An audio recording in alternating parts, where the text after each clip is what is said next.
In the end, everybody will be locked into a monitored control grid where every single action you perform is documented. And if you get out of line, they can just turn off your chip, for at that point in time, every single aspect of society will revolve around interactions with the chips. This is the picture that is painted for the future if you open your eyes to see it. A centralized one-world economy where everyone's moves and everyone's transactions are tracked and monitored, all rights removed. The most incredible aspect of all. These totalitarian elements will not be forced upon the people. The people will demand them.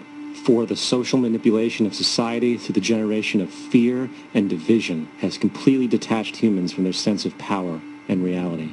A process which has been going on for centuries, if not millennia. Religion, patriotism, race, wealth, class, and every other form of arbitrary, separatist identification and thus conceit has served to create a controlled population, utterly malleable in the hands of the few.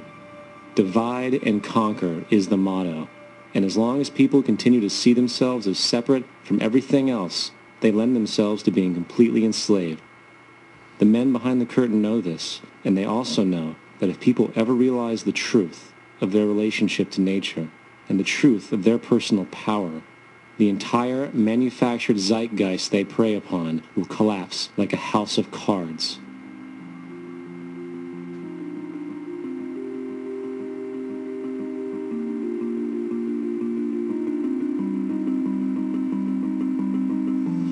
The whole system that we live in drills into us that we're powerless, that we're weak, that our society is evil, that it's crime-ridden, etc., and so forth.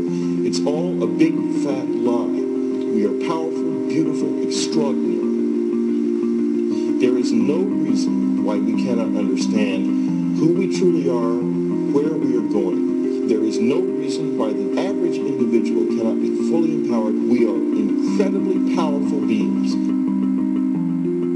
Now, I think I spent 30 years of my life, the first 30, trying to become something. I wanted to become good at things. I wanted to become good at tennis. I wanted to become good at school and grades and everything I kind of viewed in that perspective. I'm not okay the way I am, but if I got good at things, I realized that I had the game wrong. The game was to find out what I already was, find out what I already was.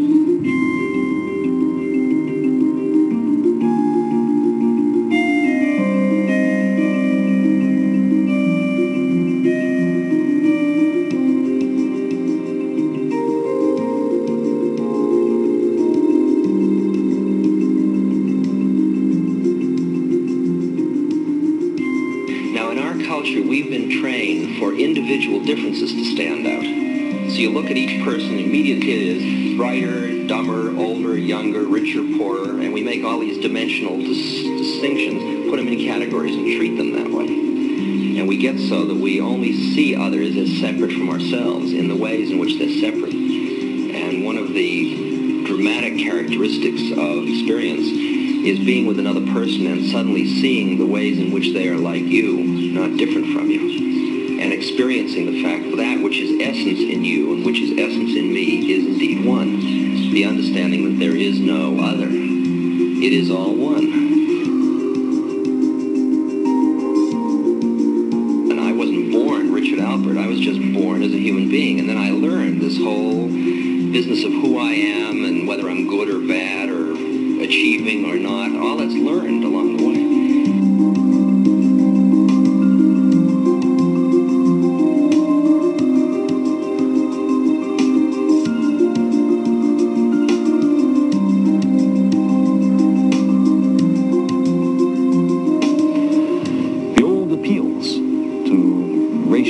Sexual and religious chauvinism to rabid nationalist fervor are beginning not to work. A new consciousness is developing which sees the earth as a single organism and recognizes that an organism at war with itself is doomed.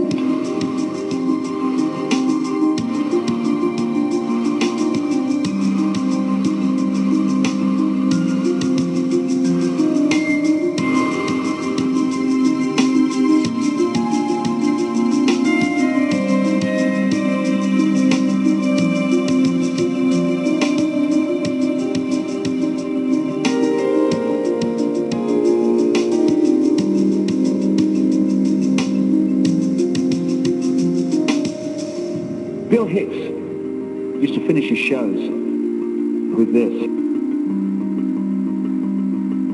Life's like a ride in an amusement park. And when you go on it, you think it's real, because that's how powerful our minds are. And the ride goes up and down and round and round. It has thrills and chills, and it's very brightly colored. And it's very loud, and it's fun for a while. Some have been on the ride for a long time, and they begin to question, is this real, or is this just a ride? And other people have remembered, and they come back to us, and they say, hey, don't worry, don't be afraid ever, because this is just a ride. And we kill those people. Shut him up, I've got a lot invested in this ride. Shut him up! Look at my furrows of worry. Look at my big bank account and my family. This has to be real. It's just a ride. But we'll kill those good guys who try and tell us that. You ever notice that? And let the demons run amok? But it doesn't matter, because it's just a ride, and we can change it anytime we want. It's only a choice. No effort, no work, no job, no savings of money. Just a choice right now between fear and love.